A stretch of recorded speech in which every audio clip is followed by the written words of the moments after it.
Parliament attack हो गया दिल्ली में। पार्लियामेंट अटैक के बाद जैश ए मोहम्मद का चीफ ऑपरेशनल कमांडर गाजी बाबा एक मेन एक्यूज डिक्लेयर हुआ और वो उसको पकड़ने मारने का एक बहुत बड़ा चैलेंज था सबके उसका ऊपर। जो आपने 2 साल आपने उसको सर्च किया, फिर उसको ऑलमोस्ट 1.5 साल, हाँ। तो वो कैसे आफ्टर हिम बीइंग वो एक्चुअली पार्लियामेंट अटैक के बाद जो उसकी डिटेल्स निकल के आई कि कैसा दिखता है वो, क्या हैबिट्स हैं, उससे पहले उसका कोई वो नहीं था। अच्छा। उससे पहले उसकी कोई डिटेल्स अवेलेबल नहीं थी। अच्छा। जो ज़्यादा डिटेल्स निकल के पार्लियामेंट अटैक के बाद ही आई।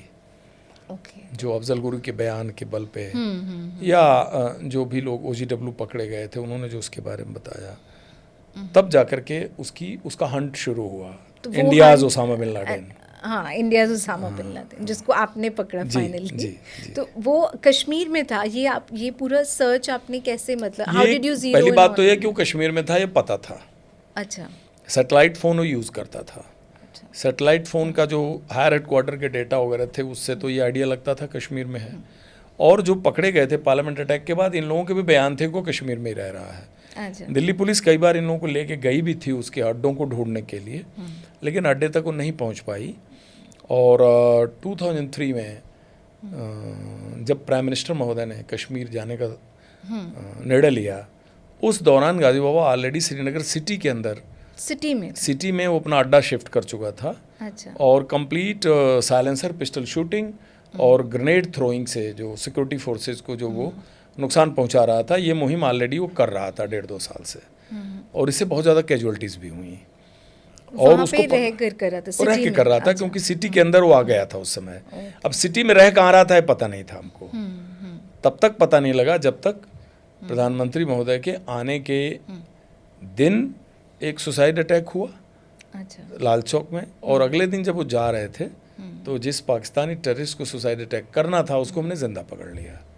अच्छा। अंसार भाई को। अंसार भाई। हाँ, वो भी वहीं से शुरू होता है गाजी बाबा को पकड़ने या मारने की एक्चुअल कहानी।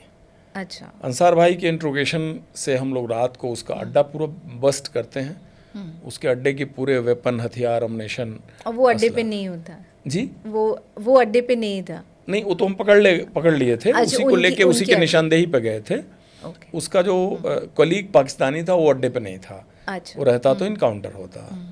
तो एक अंडरग्राउंड तहखाने के नीचे उसका पूरा सामान रखा था। वो पूरा निकाला और नेक्स्ट डे हमने, और उस मकान मालिक को भी लेके आए। वो घर था, एक कश्मीरी, लोकल कश्मीरी का घर था जिसको इन्होंने अपना अड्डा बना रखा था।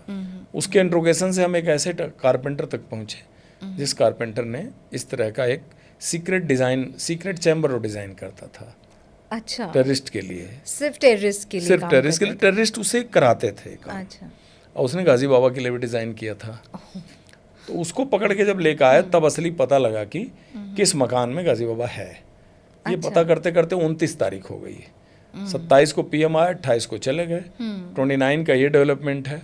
29 के इवनिंग तक हम लोगों ने अड्डा पक्का पता कर लिया कि किस घर में रह रहा है। और उसी रात को 3:40 के करीब हम लोगों ने उस घर को घेरा। अच्छा। घेरने के बाद ग्राउंड फ्लोर सर्च किया, first floor, second floor, top floor पे पहुंचने के बाद जिस कमरे में आप बैठी हैं इससे थोड़ा बड़ा कमरा रहा होगा। अच्छा। और एक शीशे का प्रॉपर मिरर फिटेड था, लुकिंग मिरर दीवार में, जो उसने आपको बताया था उस कारपेंटर ने डिज़ाइन किया था। उसी के निशानदेही पर हम लोग बिल्कुल रूम के अंदर ही कांच तोड़े और उसके बाद तो फिर इनकाउंटर ही हो गया। घर से मैंने बोला था कि एक थोड़ा सा टफ ऑपरेशन चल रहा है। अच्छा। और इस ऑपरेशन में कुछ भी हो सकता है, आज रात को कुछ भी हो सकता है। तो देखते हैं, सवेरे आते हैं, यही बोला था मैंने। बहुत डिटेल में नहीं बताया था। तो वाइफ का व्रत था अगले दिन 30 का, तो वाइफ ने बोला कि मतलब अपना ध्यान रखना। ऐसा पहली बार बोल के गए थे? हाँ, ऐसा पहली बार बोला था। तो आप you new the gravity of that, मतलब ये नॉर्मल ऑपरेशन नहीं है। अच्छा। और ऑलरेडी एक जिंदा पाकिस्तानी आपके पास था, डिप्टी चीफ गाजी बाबा का। तो हमारा बड़ा दिल से स्वागत हुआ ग्रेनेड और फायरिंग से।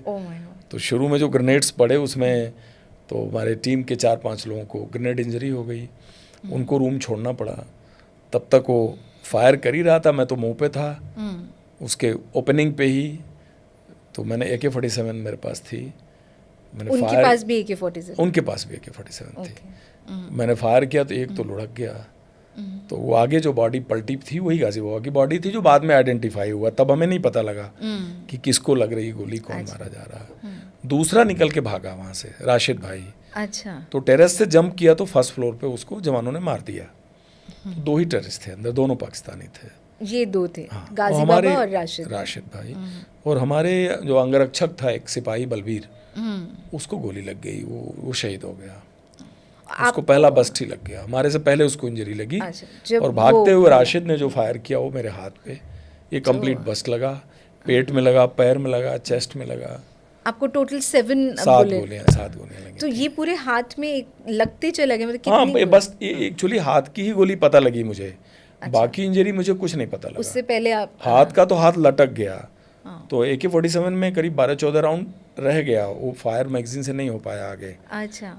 हालांकि इनकाउंटर तो फिनिश ही हो चुका था। मैं राइफल भी मेरी अनसर्विसेबल हो गई उसके बाद, क्योंकि जो हाथ पे बस्ट लगा और राइफल पे भी लगा, तो राइफल की बॉडी बल्ज हो गई। हालांकि मेरे पास पिस्टल भी था, तो हाथ लटक गया तो मुझे लगा मैं इंजर्ड हो गया हूँ। तो मैं राइफल को बाएं हाथ से लिया और सीढ़ी से लुढ़का नीचे।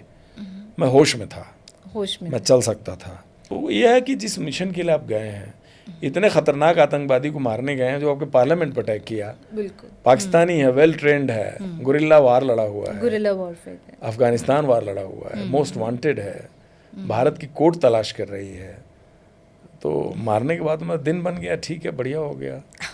और लाइफ बच गई तो थोड़ी खुशी हुई कि कहते हैं ना कि कुछ लॉस हो गया शरीर का, बट अगर शरीर है, लाइफ आपकी है जिसको आप जी रहे हैं, जिस किसी भी फॉर्मेट में जी रहे हैं, तमाम परेशानियों के साथ भी जी रहे हैं, आपकी दिक्कतें हैं आपके साथ जुड़ी हुई।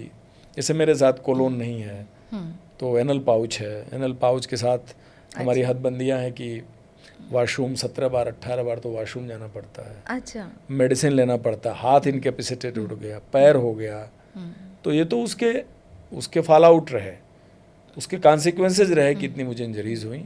बट लाइफ 22 साल से चल रही है। आपका मेजर रिलीफ था कि मिशन सक्सेसफुल हो गया और कोई बड़ा नुकसान हमारा नहीं हुआ, except regret for one loss of Balbir Singh. He was a young officer. जिस लेवल का ऑपरेशन था हमने कम प्राइस पे किया, बहुत बड़ा स्टेक था, और किसी भी सिविलियन को एक भी गोली नहीं लगी।